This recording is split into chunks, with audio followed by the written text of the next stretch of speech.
So we were playing golf yesterday, and we texted him, and it was true. It was real. And so then he took the video down because it got so controversial. This security guard looked like a total douchebag because he grabbed another man by the shirt, twisted, and, like, walked him out. Dylan Marlo had just played the show, and they, like, kicked him out of, like, the sound booth area. And so he takes the video down, and then I have his explanation as to what happened here. And this is Dylan Marlo. Go ahead. Just a little quick backstory. Me and Dave were watching Jake's set from front of house, just trying to stay out of the way. And front of house was like this tower, so there's like second story, first story of the booth, and so we're up top watching, and probably for 10 or 12 minutes, this dude comes up and he says, we can't be there. So we were like it started off very politely, we're like, hey, we have these. I still have my wristband on. Like, these are all access. So we kind of went back and forth of, like, trying to explain to him that we had just played, and we were trying to just watch Jake's set, stay out of the way. And he kept telling us, like, or I asked him where else we could go then that would be out of the way, and he kept saying the pit. But if we go in the pit during the middle of the day, it's going to probably cause a little bit of a scene just because we just got off stage and we're in the same clothes. So last thing I want to do is try to make a scene during Jake Owen's set, because that to me is disrespectful during his set. So after that, there was definitely a few heated words exchanged to that guy. I just, for what I believe in and what I'm trying to, like, get out there, push the message, this isn't, like, the message I'm trying to push for myself or to anybody.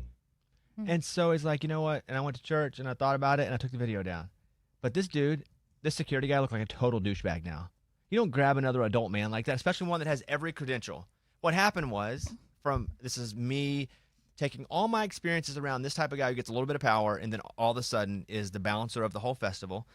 This is what I think happened based on experiences I've seen. The security guy goes, hey, you guys got to get out of there. Dylan goes, we don't, because we have backstage passes. Well, security guy's embarrassed because he just said to one of the artists, you got to get out of there. And also he's like a big masculine dude with a big beard. And he's like, I said get out of there. And Dylan's like, oh, we don't have to get out of here. So the security guard now is going to, like, okay, I'm going to get you out of here. Even though he knows he's wrong, he still wants to enforce the rule that he said because he's the guy with the power, not the person who's up. And so he grabs him by the shirt, and other people have it up, and you can hear as Jake Owen's playing, he's like, Dylan Marlo, as the security guy's walking him out. Dylan wasn't drunk or anything. Seems like that security guy seemed like the biggest douchebag in the world who got a little bit of power and was using it and abusing it. I wouldn't have taken it down if I was Dylan. I thought it was such a good thing to post, meaning I thought it was a bit. Oh, that's why you said brilliant? Yeah, I thought it was brilliant. set up? I thought, because George Burge, who sings, he only listens to cowboy songs, I was with him playing golf yesterday. And he was like, you see that Dylan thing on TikTok? And I was like, yeah, brilliant. And he goes, man, I wish I was good at that. I said, that was awesome. Like, who knew that would catch on? And so we texted him. He's like, no, wasn't it. He goes, and I'm taking it down. And then he posted that after he took it down. Wow. I love that he said he went to church. Yeah. Thought about it, took it down. I like that. That kind of guy, that security guard, I hate that kind of guy. You got a little bit of power. It's like the guy working outside the club. You got a little bit of power. Don't let it go to your head. Yeah, I wonder what was up with that. He was like a jack dude, too, with a big beard. You know because the type. why can't you just say, oh, you've got all your credentials. Cool. Sorry, my bad. He had them all on. He had his wristband on still because he was in his bus when he was doing that. Yeah. Oh, it's infuriating. My tooth is still gone. Dude, when are you going to... My dentist is on vacation. Oh, that's right. Infuriating. I didn't hear anything Sometimes, though, this morning we're doing the show. I do, infuriating. I do this, and maybe you don't hear it, but I do hear it. Yeah. Okay. That's one controversy. The second one, so Josh Ross has, I guess his song just went #1. He has the song Single Again. Are you familiar with it, Amy? Yes, but I cannot sing it to you right now because all I have in my head is, here's to the boys back home. Okay, fair enough. Single Again, whatever. It's the #1 song this week. So the guy's from Canada. He's a Canadian guy. I don't know him, so I don't know him at all. I don't know him from Man on the Moon, so I'm going to say this one. I don't know him from Man on the Moon. So Josh Ross gets up on stage, and I understand his sentiment, but he gets up on stage at a festival, and I'm going to play you his clip from the festival. It's him, and he grabs an American flag. Go ahead. Fun fact, real quick. I'm Canadian. You want to know the best fun fact? Is I moved to the best in the world, and I love it very much. So thank you very much. USA! USA! So I think if he were able to go back and say it again, I think he would say, I'm from Canada. I love Canada, but I really love this country too, USA. Because he was like a big deal in Canada, and they supported him forever. And now he comes to America and is like, this is my favorite country now.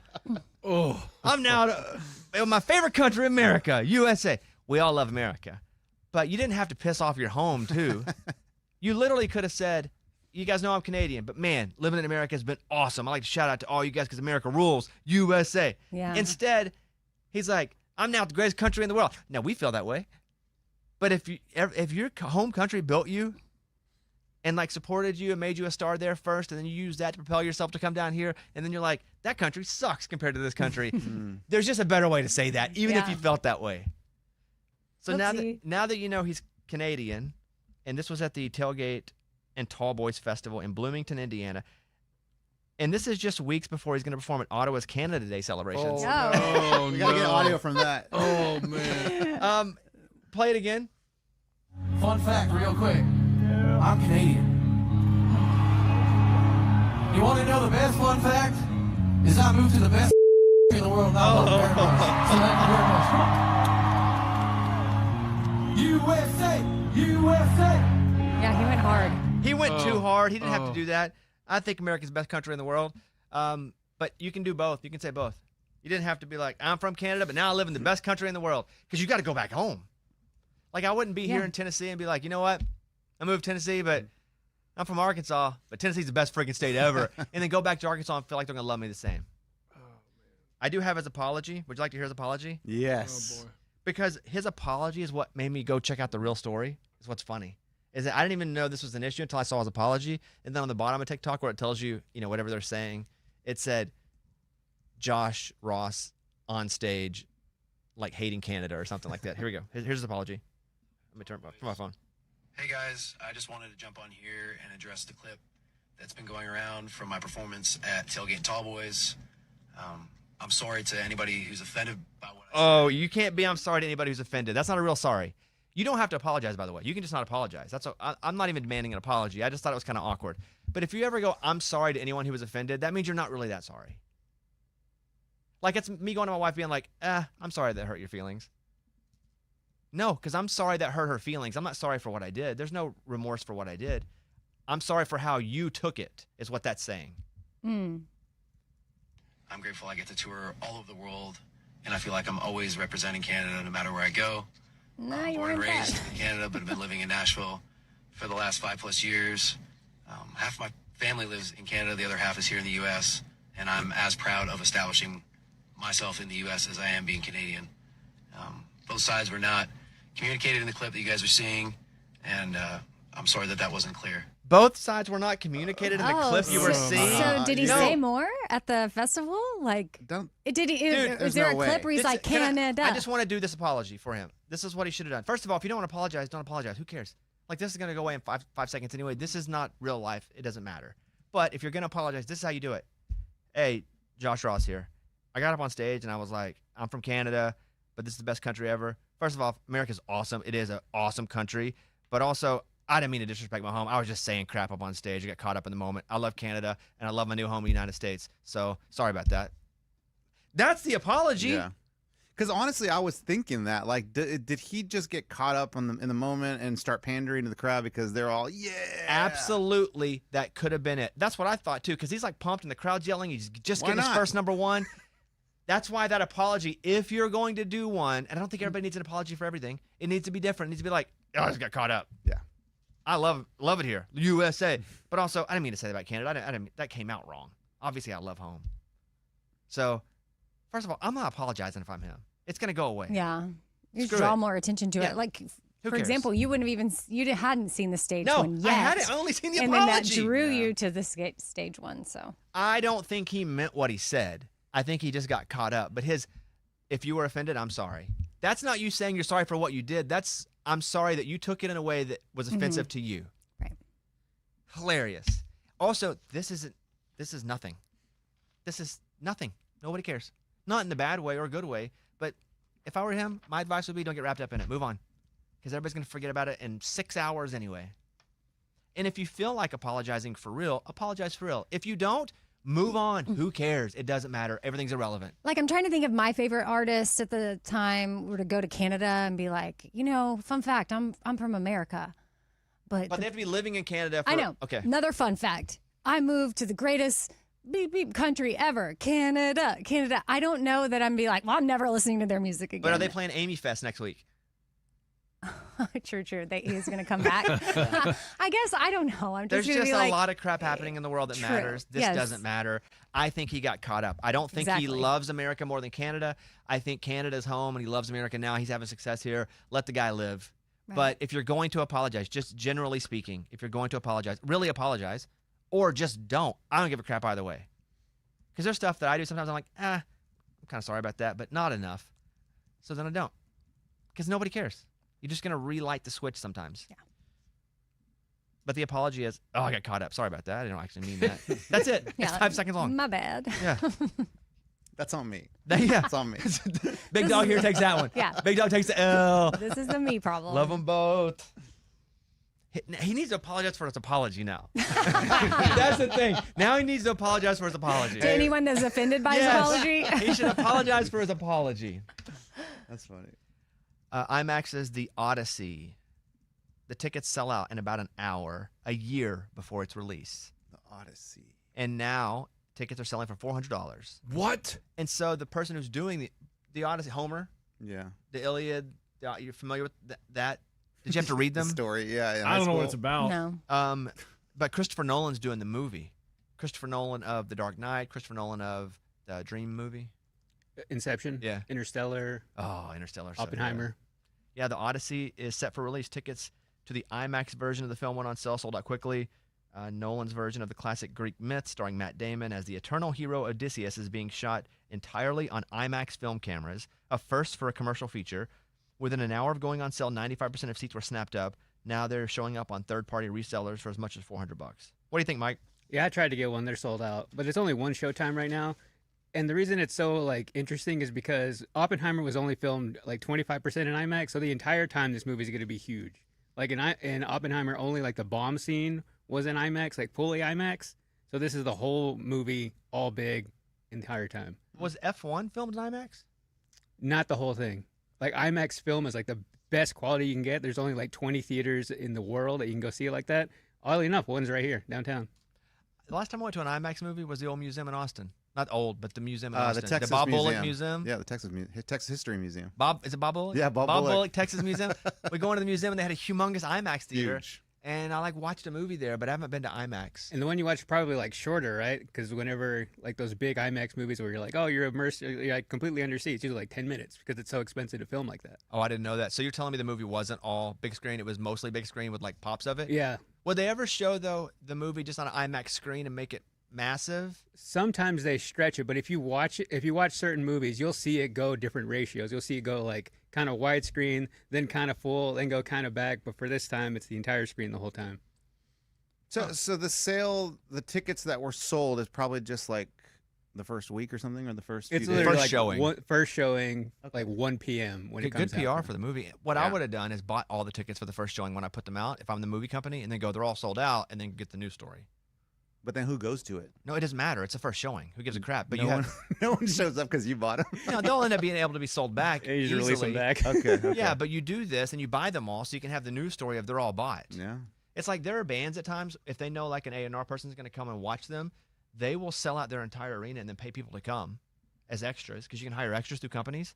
And then an A&R person gets there and sees the crowd so hype and oh my God. It's harder to do it now because that's been something that has been now discovered that people do. Do the people that are, I guess, filling the seats, if they're being hired to be there, are they allowed to say that at any point? I don't think you really talk I guess it to doesn't other really matter. people. Yeah, I guess it just oh, hey. Yeah, but who are you going to tell that's going to be affected by it? Because the whole room is full of either ticket buyers or those people, and then an A&R person. And it's not like they're going to go up to that one A&R person and be like, "We bought tickets here." I don't know. I was just thinking people make videos on TikTok and be like, hey, I went to this. It was totally full, looked sold out. But guess what? Half of us were paid people to be there. Oh, I think the bands end up doing that Oh. because the only way I know about it are bands telling the story about how they did that Oh, okay. in order. So I don't know, but the bands are like, "Yeah, we paid for a room to be filled." and that we knew there were people coming to watch us, like a showcase. Mm-hmm. And so we paid, and it looked like people were buying a bunch of tickets. But that's Smart. happened even in the 90s. Artists used to go and buy all their albums from stores regionally to show sales. It was kind of an investment. So they'd go and buy a bunch of CDs at the Best Buy, and that Best Buy would report, man, I think Three Doors Down did this. We sold out of Three Doors Down CDs. And so people would be like, dang, Three Doors Down's really selling well in this market. They should be played on the radio. Even though they don't have a record deal, they get played on the radio. Next thing you know, like, it's all an investment up and gaming the system, but in a legal way. And I'm all for gaming the system. But you know what? All those times I've gamed the system, I'd like to apologize for everybody that's been offended by it. I'm sorry you offended them. Yes. That CEO from the Coldplay Kiss Cam did resign. This happened on Friday. Wow. And so my thought is they made him resign, but I don't think somebody's personal life that's not illegal should affect their job. I wonder if it was because she was. In the What company. are they allowed to date? Is CEO allowed to date HR? They never said they weren't. So they never said. It's the divorce and the embarrassing part of it from what I read, because I thought the same thing. Maybe there was a rule that said you couldn't date in the office. I never saw that, and I looked at 3 or 4 different articles. The company issued a statement emphasizing its commitment to accountability and confirmed the co-founder Pete DeJoy will serve as interim CEO during the search for a permanent replacement. Wow. Our leaders are expected to set the standard, astronomer said. They did not meet those expectations. See, it never says anything about company handbook, guidelines in a company handbook. My assumption would be the board got together. They were humiliated because the name of the company was out there and said, you must resign. I think if you're not doing anything illegal, I don't think that should really affect your work if you're good at your job. Unless you have a front-facing job, meaning if you're like us, for example, we can embarrass our company because people know who we are. People don't know that dude. He's a didn't even CEO. know astronomer. I didn't even know what it was. When they said astronomer, I literally thought he was an astronomer for like the first 6 hours. Same. I was like, wow. I was like, what a gig. Yeah. You guys we just must be astronoming smart. away. But now we know that Astronomer is a tech company because of that. Yes. All right, we're going to go. Amy, what was your story, by the way, before we get out of here? The Gen Z stare. Like Hey, how. Give it to me. Well, it's just something that people are assigning to anyone ages 13 to 28 right now is considered Gen Z. And I guess they have this stare that they give people. Like when you ask them, like, how's it going? Or you try to engage in conversation, they don't really know how to do it. Speak And as they a have this human? stare. Like millennials, some of us, like we've got things assigned to us, like avocado toast. And they have the Gen Z stare. I guess it's a look they give. And I feel like my daughter does have it sometimes. She's 18, so she's Is it right. just confused with human interaction? I think it's just sometimes like how do we communicate face to face? I was reading that because like they started working during COVID and they had to work from home, that their social life kind of got stunned, which I guess it happened to all of us, but with them a little more because they were in the growth. Professionally they were growth. stunted. Yeah, That's it. it's almost like saying hi to them is also in the article I read, which was from the Washington Post, that it's like an inconvenience. Like you're inconveniencing them, so they have to stop and be like, What do I do here? hi? Yeah. What do I do here? So it's got a name. It's called. So if you encounter that with anyone ages 13 to 28, you are encountering the Gen Z stare. There you go. We will end on that. Thank you, guys. We have a new episode of 25 Whistles up today. We'll be up. Quarterback for Vanderbilt, Diego Pavia, is on with us for like 45 minutes. Diego. What was that? That was weird. Just adding flair. I don't know. To what? There was nothing to flare. I don't know. I like his Diego Pablo. Like he's No. No. like- Oh, Diego Pavia. He's still got a good name. Yeah. He's a quarterback. Yeah. Andy. Weird. Yeah. That was strange. That's weird.